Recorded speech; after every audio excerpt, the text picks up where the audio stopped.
السلام علیکم ورحمۃ اللہ وبرکاتہ۔ امید کرتی ہوں آپ سب خیریت سے ہوں گے، اللہ کا فضل و کرم ہو آپ سب پر۔ آج کا میرے بات کرنے کا موضوع ہے کہ جنت میں پہنچانے والا عمل۔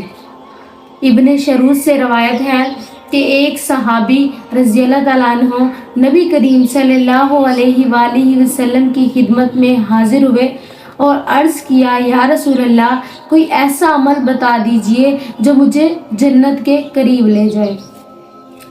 نبی پاک صلی اللہ علیہ وآلہ وسلم نے فرمایا، غصہ نہ کیا کر، اللہ رب العزت تیرے اس عمل کی وجہ سے تجھے جنت میں لے جائیں گے۔ یعنی غصہ ایک ایسا عمل ہے جو ہمیں جنت سے دور کر سکتا ہے، اسی لیے نبی کریم صلی اللہ علیہ وآلہ وسلم نے فرمایا، غصہ نہ کیا کر، تیرے اس عمل کی وجہ سے اللہ تجھے جنت میں لے جائیں گے۔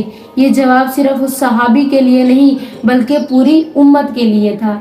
ایک اور حدیث مبارکہ میں آتا ہے کہ 3 چیزیں ایسی ہیں جو بندے کو جنت میں قریب کر سکتی ہیں اور جنت میں اس کے لیے اونچے درجات اور اونچے محلات بنا سکتی ہیں۔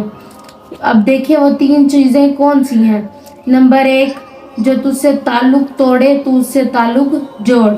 ٹھیک ہے، یعنی جو رشتہ دار ہم سے تعلق توڑنا چاہیں، ہمیں چاہیے ہم ان سے تعلق جوڑیں۔ ٹھیک ہے۔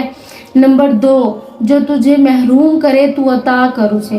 یعنی اگر ہمیں کوئی چیز سے کوئی ہمیں محروم کر رہا ہے یا کوئی چیز کسی بھی لحاظ سے ہم سے کوئی چیز چھینی جا رہی ہے، ہم اس کے بدلے اسے دیں، یہ نہ کہیں کہ اس نے ہمارے ساتھ ایسا کیا ہم بھی اس کا بدلہ لیں۔ نہیں۔ نمبر 3، جو تجھ پر ظلم کرے تو اسے معاف کر، یعنی تو اس کے درگزر کر دے۔ جو تجھ پر زیادتی کر جائے تو اسے درگزر کر دے۔ یعنی یہ 3 چیزیں ایسی ہیں جو جنت میں قریب کر سکتی ہیں، جو ہمیں جنت میں اونچے محلات اور درجات نصیب فرما سکتی ہیں۔